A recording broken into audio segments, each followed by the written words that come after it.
Okay, so let's talk about buying heavy equipment. It seems pretty simple, right? You find the machine you need, you sign the papers, and you get to work. But what if the biggest risk isn't a safety issue on the job site? What if it's hiding in the fine print of your contract, or deep inside that engine block? We're going to dig into the hidden dangers that most people overlook. I know, that sounds super dramatic, but stick with me here because it's a very real possibility. A simple lease agreement, the kind of thing your business signs all the time, could literally have the power to put your company's entire future on the line if things go sideways. Let's see how.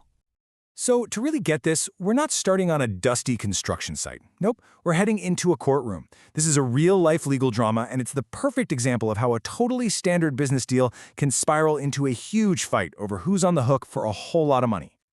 All right, check out this timeline. It all kicks off in 2017. JMB Crushing Systems leases some gear from a finance company called TDEF. Pretty normal. Fast forward 3 years, JMB's business isn't doing so well, and they have to go into creditor protection. So TDEF, logically, takes its equipment back. Everything seems normal, right?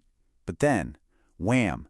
A year later, the bombshell drops. The court monitor says that TDEF, the lender, has to help pay for JMB's bankruptcy costs. So you're probably asking, how on earth is that possible? Well, it all circles back to that contract JMB signed way back in 2017. That one signature tied TDEF to a bunch of rules they never thought would apply to them, in a situation they never, ever saw coming.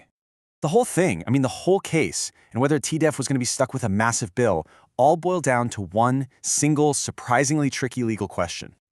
And that question was all about what this lease really was. Was it a true lease, or was it something else pretending to be a lease? Trust me, understanding this difference is absolutely critical for any business, because it decides who actually owns the gear, and more importantly, who carries the risk.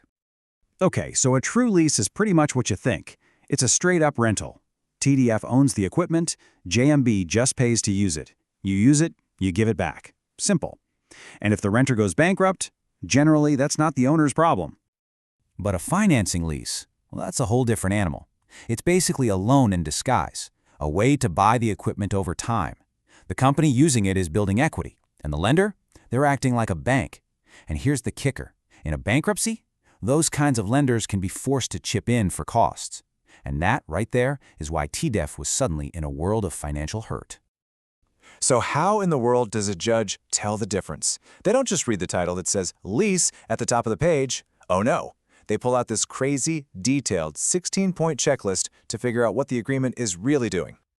And this is where it gets so messy. Just look at TDEF's lease.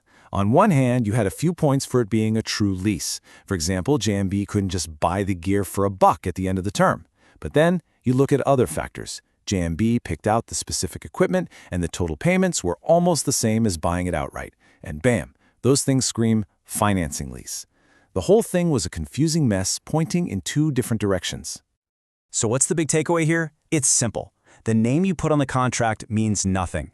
You can call it a lease all day long, but if it walks and talks like a financing deal, that's how the court's going to treat it. It's the nitty-gritty details that determine your risk, not the big bold letters at the top. Okay, enough with the legal stuff. My head is spinning.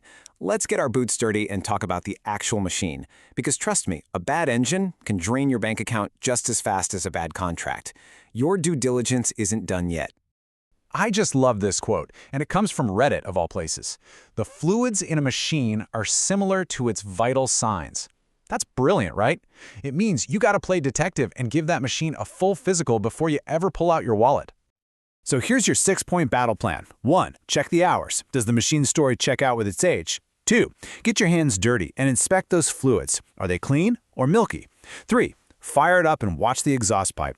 Blue, black, or white smoke are all major red flags. 4. Ask for the receipts. A good maintenance history is worth its weight in gold. 5. Look for abuse. We're talking bad welds, deep cracks.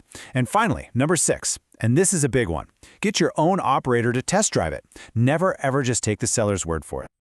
But look, I get it. What if you're not a mechanical genius? Or what if the machine you want is 1,000 miles away? That's a real problem for a lot of people. So what are your options then? Well, lucky for us, you can call in the cavalry. There are professional services whose entire job is to give you an expert, unbiased opinion on a machine's true condition and its value before you spend a dime.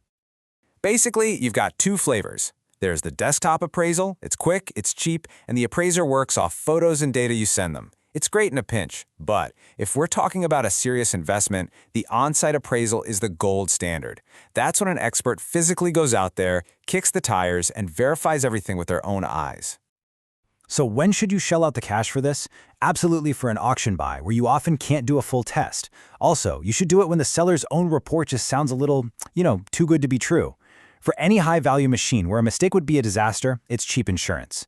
They can even plug in diagnostic tools to see if the hours have been messed with. It's all about buying that unbiased peace of mind. All right, let's bring it all home. We've talked about the legal traps in the paperwork and the mechanical traps in the payload itself. And the most important thing to get is that these are not two separate problems. Look, if you want to do this right and protect your business, you've got to be just as thorough with the contract as you are with the engine. You need to read that fine print with the same focus you'd use to check for a hydraulic leak. Because at the end of the day, the paperwork and the machine are two sides of the exact same coin, and that coin is your company's financial health. If one side is bad, the whole thing is worthless. So, I'll leave you with this one question to think about. The next time you're about to buy a big piece of iron, ask yourself, is this an acceptable risk, or am I just making a reckless gamble? The difference between the two is all in the homework you do, both on the paper and on the pavement.